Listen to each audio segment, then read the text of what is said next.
Sihlale bazalwane egameni lomfili wethu ngoJesu Kristu.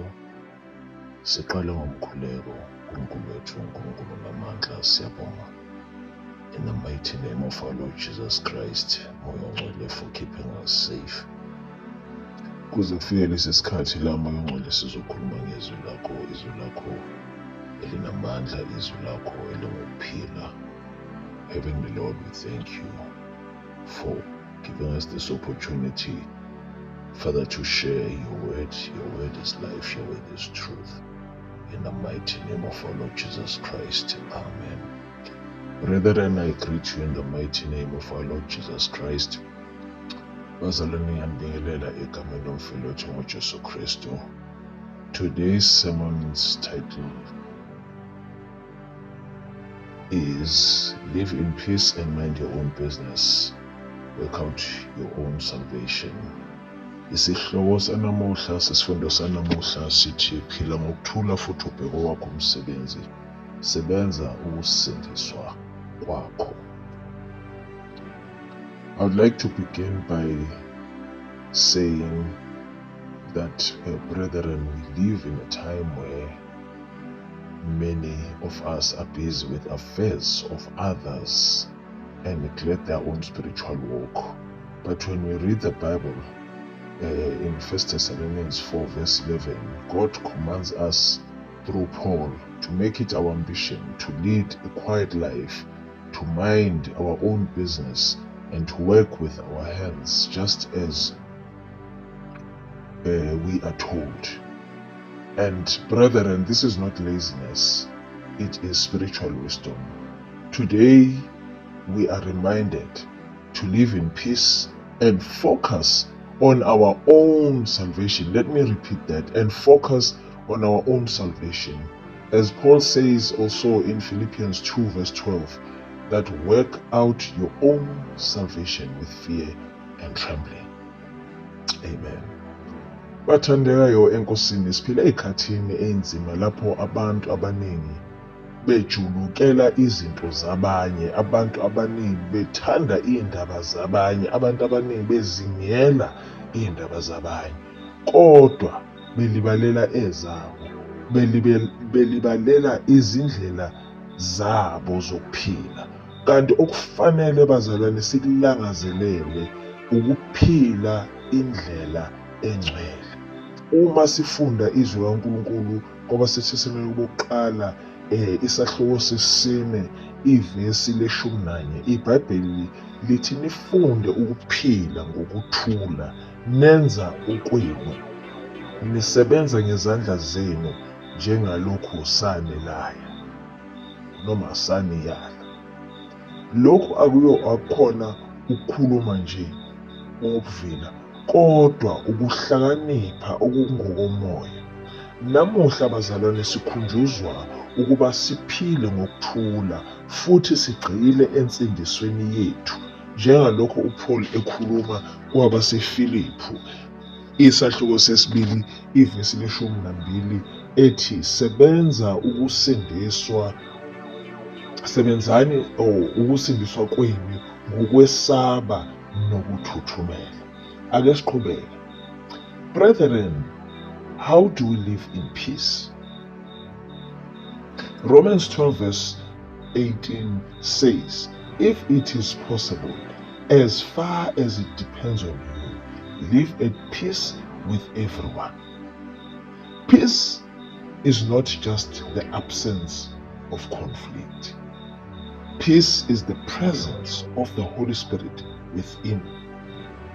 A peaceful life allows us to hear God clearly and grow in grace. Uma sifunda kwabaseRoma 12 isahluko ivesi le-18 lifunda kanje: uma kungenzeka ngokwezinga eningakwenza ngalo, yibani nokuthula nabo bonke abantu. Ukuthula bazalwana akusho nje ukungabibikho kwempi nenxushunxushu, kodwa kusho ukuba khona kukaMoya Ongcwele phakathi kwethu. Ukuphila ngokuthula bazalwane kusivumela ukuba sizwe uNkulunkulu futhi sikhule emseni. What does it mean then to mind our own business? We are not called to be busybodies, brethren.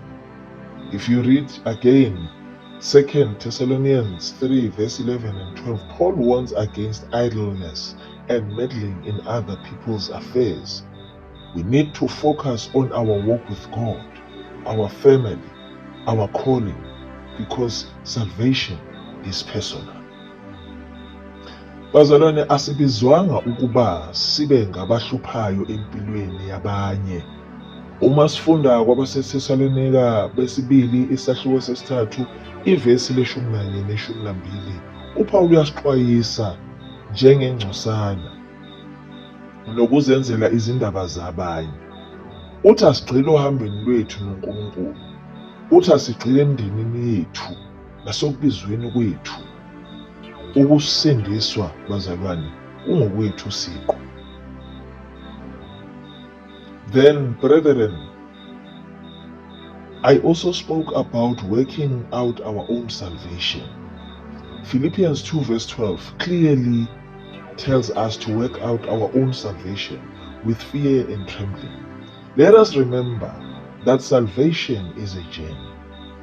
You cannot ride on your pastor's faith. You cannot ride on the preacher's faith. You must pray. You must repent. You must obey. And you must grow personally. Fear and trembling show reverence, not terror. Uma sifunda kwabaseFiliphu sahluko sesibili ivesi le-12, uPawulu uthi sebenzani ukusindiswa kwenu ngokwesaba nokuthuthumela. Bazalwane, asikhumbule ukuthi insindiso iyinkambo, iwuhambo. Awukwazi ukusinda ngezifundiso zomfundisi noma nomshumayeli wakho enkonzweni. Kufanele uthandaze, uphenduke, uthathe izinqumo ezingcwele, ukhule wena ngokwakho. Ukwesaba la iBhayibheli elikhuluma ngakho akhona ukwesaba nokuthuthumela, kodwa kusho ukwesaba okuyinhlonipho kuNkulunkulu, hayi ukwesaba okungenangqondo. As I conclude, dear friends, as we live in a noisy, distracted world, the world calls us to the basics. And what are those basics? 1, it is to live in peace. 2, mind our own business. 3, work out our own salvation. Then, let us heed this call and walk faithfully with God. As Jesus said in Matthew 24 verse 13, but the one who stands firm to the end will be saved. Amen. Bazalwane, zihlobo ezithandekayo, siphila emhlabeni ogcwele ukuphazamiseka, kodwa izwi likaNkulunkulu lisibiza kulomqondo ukuba siphile ngokuthula, sibheke okwethu, sisebenze ukusindiswa kwethu. Masikuthatheke lokhu bazalwane, sihambe ngokwethembeka phambi kukaNkulunkulu, njengoba uJesu Kristu asho kuMateyu sahluko sama-21 ivesi le-13 ukuthi kepha oza kuba nokubezela kuze kube sekugcineni nguyena oza kusindiswa. Inkosi yomusa ibe nani, inkosi yomusa inithele ngomusa ngegama likaJesu Kristu. Amen. Let us pray. Heavenly Father, we thank you for your word that reminds us to live in peace, your word that reminds us to mind our own businesses, to work out our own salvation with fear and trembling.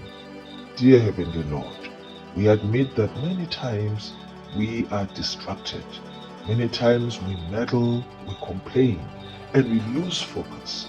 We ask for your forgiveness, O Lord, in the mighty name of our Lord Jesus Christ. Lord, today we ask for help. We ask for the help of the Holy Spirit to discipline our minds, to discipline our mouths, and to discipline our hearts. Teach us, O God, to seek peace, pursue holiness, and walk in obedience. Strengthen us, O Lord, to focus on our own spiritual journey. Help us, dear Heavenly Father, not to compare ourselves with others, but to run our race with endurance. Lord Jesus, you said in John 14, verse 27, "Peace I leave with you, my peace I give you." Let that peace guard our hearts as we surrender our fears, our pride, and our distractions. Let your presence, O Lord, be our compass and your word be our guide. Father, we commit our lives, we commit our families, and our future in your hands. May we be faithful until the end, and may we hear the words in the end when you see us in heaven and say, "Well done, good and faithful servant." Lord, we pray all of this in the mighty name of our Lord Jesus Christ. Amen. Baba wethu sezulwini, siyabonga ngezwi lakho, izwi lakho linamandla, izwi lakho linokuphila. Sibonga ngezwi lakho elisikhumbuzayo ukuba siphile ngokuthula.